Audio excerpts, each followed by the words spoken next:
Yes doctor Subhash Chandrabose, എന്തായാലും 1 മണിക്കൂർ പിന്നിട്ടിരിക്കുകയാണ് നമ്മുടെ ചർച്ച. ഏകദേശം ഒരു ക്ലാരിറ്റി ഇതിലുണ്ടായിട്ടുണ്ട് എന്നാണ് ഞാൻ മനസ്സിലാക്കുന്നത്. വളരെ ദുർബലമായിട്ടുള്ള വാദങ്ങളാണ് ഇദ്ദേഹത്തിൻ്റെ അറസ്റ്റിലേക്ക് നയിച്ച വാദങ്ങൾ. അത് വളരെ ദുർബലമായിട്ടുള്ള വാദങ്ങളാണ് എന്ന് അഭിഭാഷകൻ പറഞ്ഞു. ഇപ്പോൾ റിമാൻഡ് റിപ്പോർട്ട് അത് പുറത്തു വന്നിട്ടുണ്ട്. ആ റിപ്പോർട്ടിലും ഞാൻ ഒറ്റ നോട്ടത്തിൽ എനിക്ക് കാണാനായിട്ടില്ല എന്തെങ്കിലും ഗുരുതരമായിട്ടുള്ള തെറ്റ് തന്ത്രിയുടെ ഭാഗത്തുനിന്ന് ഉണ്ടായി എന്ന് എനിക്ക് മനസ്സിലാക്കാൻ സാധിക്കുന്നില്ല.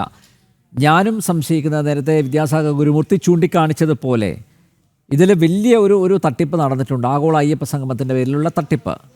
ആ ആഗോള അയ്യപ്പ സംഗമത്തിൻ്റെ വരവ് ചെലവ് കണക്കുകൾ മാത്രമല്ല, സ്പോൺസർമാർ ആരൊക്കെയാണ്, സ്പോൺസർമാരിൽ നിന്ന് എത്ര തുക കൈപ്പറ്റി, ഇതിനെത്ര ചെലവ് വന്നു, ഇതുമായി ബന്ധപ്പെട്ട് കോടതി ആവർത്തിച്ച് ചോദിച്ചിട്ടും ഒരു മറുപടിയും കൊടുക്കുന്നില്ല. ഇങ്ങനെ നീട്ടി സാവകാശം ചോദിച്ചുകൊണ്ടിരിക്കുകയാണ്. അപ്പോൾ അത് മറച്ച് പിടിക്കാനായിട്ട് വിദ്യാസാഗർ ഗുരുമൂർത്തി സംശയിച്ചതുപോലെ തന്നെ ഇന്ന് എന്തെങ്കിലുമൊക്കെ ചെയ്യണം. കാരണം ഡൈവേർട്ട് ചെയ്യണം, അറ്റൻഷൻ ഡൈവേർട്ട് ചെയ്യണം. സ്വാഭാവികമായും തന്ത്രിയെ പിടിച്ചങ്ങ് അറസ്റ്റ് ചെയ്തു. ഇപ്പോൾ അറസ്റ്റ് ചെയ്തത് ഒരു പുലിവാലാകുമോ ഇവർക്ക്, ഡോക്ടർ സുഭാഷ് ചന്ദ്രബോസ്? ചെറിയ വിഷയമുള്ളത്, ഇപ്പം നേരത്തെ KP ശങ്കരദാസിനെ അറസ്റ്റ് ചെയ്യാത്തത് എന്തെന്ന് ചോദിച്ചപ്പോൾ അദ്ദേഹം പക്ഷാഘാതം പിടിച്ച് ആശുപത്രിയിൽ കിടക്കുകയാണ്, അതുകൊണ്ടാണ് അറസ്റ്റ് ചെയ്യാത്തതെന്ന് പറഞ്ഞു. പക്ഷെ നമ്മളൊരു കുഞ്ഞു കാര്യം പറഞ്ഞിട്ട് ഇതിലേക്ക് വരാം. സാധാരണ നമ്മളൊരു ആക്സിഡൻ്റൊക്കെ പറ്റി ഒരാൾ ആശുപത്രിയിലായാൽ, ആക്സിഡൻറ്റ് പറ്റിപ്പോലും ആശുപത്രിയിലായാൽ ബോധം വീണാൽ ഉടൻ പോലീസ് പോയി ചെറിയൊരു മൊഴിയെടുക്കും. മൊഴിയെടുത്തിട്ട് കുഴപ്പമാണെങ്കിൽ ഒരു അറസ്റ്റ് രേഖപ്പെടുത്തും. അറസ്റ്റ് രേഖപ്പെടുത്തിയിട്ട് പിന്നെയും ചികിത്സയ്ക്ക് വിടും. അല്ലാതെ ഒരിക്കലും വീണ്ടും അറസ്റ്റ് രേഖപ്പെടുത്തി നേരെ ജയിലിലൊന്നും കൊണ്ടിടുകയല്ല ചെയ്യുന്നത്. അതുകൊണ്ട് KP ശങ്കരദാസിനെ അറസ്റ്റ് ചെയ്യാതിരിക്കുന്നത് ഇതുമായി കൂട്ടി വായിക്കുമ്പോൾ എവിടെയാണ് ഒരു കുഴപ്പമുണ്ടോ എന്നൊരു സംശയമുണ്ട്. രണ്ടാമതൊരു കാര്യം ഇവിടെ പറഞ്ഞിട്ട് ഞാൻ അനിൽജിയിലേക്ക് വരാം. മുഖ്യമന്ത്രിയുടെ ഒരു പത്രസമ്മേളനം നടന്നു ഈ ഇടയ്ക്ക്. പത്രസമ്മേളനത്തിൽ ആളുകൾ ചോദിച്ചു, ഇങ്ങനെ നമ്മുടെ പത്മകുമാറിനെ എന്തുകൊണ്ട് പാർട്ടി പുറത്താക്കുന്നില്ല. അതുപോലെ തന്നെ ഏതൊരു ചാനലിലൊരു ലേഖകൻ ചോദിച്ചു, ഒരു റിപ്പോർട്ടർ ചോദിച്ചു, മുഖ്യമന്ത്രിയോടൊപ്പം നിൽക്കുന്നൊരു ഫോട്ടോ പുറത്ത് വന്നല്ലോ എന്ന് ചോദിച്ചു. അപ്പോൾ മുഖ്യമന്ത്രി പറഞ്ഞ മറുപടി എന്താണെന്നറിയാവോ? അത് സോണിയാഗാന്ധിയോടൊപ്പം നിൽക്കുന്ന ഫോട്ടോയും വന്നല്ലോ. മുഖ്യമന്ത്രി അങ്ങനെയാണോ മറുപടി പറയേണ്ടത്? അപ്പോൾ ഇന്നിപ്പോൾ നാളെ അവധിയാണ്, മറ്റന്നാൾ അവധിയാണ്, ഇനി 13-ാം തീയതി കോടതി കൊണ്ടുപോകാൻ പറ്റുള്ളൂ. ഇന്ന് നേരത്തെ തന്ത്രിയുടെ വക്കീൽ പറഞ്ഞതുപോലെ രാവിലെ ചോദ്യം ചെയ്യാതെ ഉച്ചയ്ക്ക് കയറി ചോദ്യം ചെയ്യുന്നു, 8 മണി വരെ വച്ചുകൊണ്ടിരിക്കുന്നു, 8 മണിക്ക് ശേഷം കൊണ്ട് പോകുന്നു. അപ്പോൾ സ്വാഭാവികമായിട്ടും റിമാൻഡിൽ കിട്ടുമെന്നറിയാം, 120B ഒക്കെ റിമാൻഡ് കിട്ടുമെന്നറിയാം.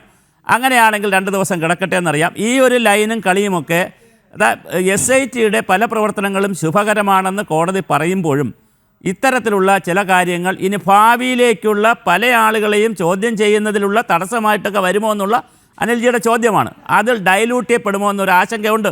അടൂർ പ്രകാശിൻ്റെ കേസ്, അടൂർ പ്രകാശിനെ ചോദ്യം ചെയ്യും എന്ന് പറഞ്ഞു. അപ്പോൾ അടൂർ പ്രകാശ് പറഞ്ഞു, എനിക്കറിയില്ല, എന്നെ ആരും വിളിച്ചിട്ടില്ല എന്നൊക്കെ പറഞ്ഞു. അതിങ്ങനെ നിൽക്കുകയാണ്. ആൻ്റണിയുടെ കാര്യം നിൽക്കുകയാണ്, സോണിയാഗാന്ധിയുടെ കാര്യം നിൽക്കുകയാണ്, പിണറായി വിജയനായിട്ടുള്ള ഫോട്ടോ അവിടെ ഉണ്ട്. അപ്പോൾ ഇതിലൊക്കെ ഒരു ദുരൂഹത ഇങ്ങനെ കിടക്കുമ്പോഴാണ് ഇവിടെ ഒരു വേഗത, ഇപ്പോൾ നമ്മുടെ SPI സാർ പറഞ്ഞതുപോലെ ഒരു വേഗതയും എന്താ പറയുക, ഒരു വിഷയത്തെ മറിക്കാനുള്ള മറ്റൊരു വിഷയം കൊണ്ടിടുക. പക്ഷേ ഇതൊന്നും കേരള സമൂഹത്തിൽ ഓടില്ല. അതിൻ്റെ കാലം കഴിഞ്ഞു എന്നുള്ളതാണ് എനിക്ക് എല്ലാവരോടും പറയാനുള്ളത്. കാരണം സമൂഹം ഇത് വളരെ സൂക്ഷിച്ച് കൃത്യമായി നിരീക്ഷിക്കുന്നുണ്ട്. അതുകൊണ്ട് സമൂഹത്തിന് അറിയാം ഇത് എങ്ങനെയാണ് പോവുക എന്നുള്ളത്. ആളുകൾ ശ്രദ്ധിക്കുകയാണ്, പ്രത്യേകിച്ച് അയ്യപ്പൻ്റെ കാര്യമായതുകൊണ്ട് ശ്രദ്ധിക്കുകയാണ്.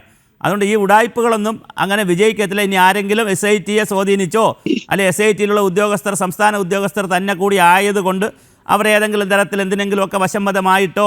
കാരണം ഒരു കാര്യമുണ്ട്, നമ്മുടെ VD സതീശനിൻ്റെ ഇടയ്ക്ക് ഒരു കാര്യം പറഞ്ഞായിരുന്നു, 2 സീനിയർ IPS ഉദ്യോഗസ്ഥർ അനാവശ്യമായി ഇതിനകത്ത് ഇടപെടുന്നുണ്ട്, ഞാൻ പേര് പറയുന്നില്ല എന്നൊരു ഒരിക്കൽ പറയുന്നുണ്ടായിരുന്നു. അപ്പോൾ ഇതെല്ലാം കൂട്ടി വായിക്കുമ്പോൾ ചില സ്വാധീനങ്ങൾക്കും ചില സമ്മർദ്ദങ്ങൾക്കുമൊക്കെ SIT പോകുമോ ഇല്ലയോ എന്ന് നമുക്കിപ്പോൾ പറയാനാകില്ല. തെളിവില്ലാത്ത കാര്യം പറയുന്നത് ശരിയല്ല. പക്ഷേ ഈ കൂട്ടിവായനകളുണ്ട്, പലതും നമ്മൾ കൂട്ടി വായിക്കുമല്ലോ. അപ്പോൾ കൂട്ടി വായിക്കുമ്പോൾ ഈ പറഞ്ഞ ചില പ്രശ്നങ്ങളുണ്ട്. ഇപ്പോൾ മാത്രം ഒരു കാര്യം പറഞ്ഞ് ഞാൻ അവസാനിപ്പിക്കാം. നവംബർ 20-25 മുമ്പായിരുന്നു അദ്ദേഹത്തിൻ്റെ തന്ത്രിയുടെ ഈ വിഷയം വന്നത്, ആദ്യത്തെ ചോദ്യം ചെയ്യൽ വന്നത്. എന്നിട്ട് 1.5 മാസം കഴിയുകയാണ്. അപ്പോൾ ഇത്രയൊക്കെ നീട്ട് ഈ ഒരു ഫാഗ് എൻഡിൽ കൊഞ്ചിച്ച് നാളെ അവധിയൊക്കെ വരുമ്പോൾ ഇത് ചെയ്യുന്നത് ഒരുപാട് സംശയങ്ങൾ സമൂഹത്തിൽ ഉണ്ടാക്കും.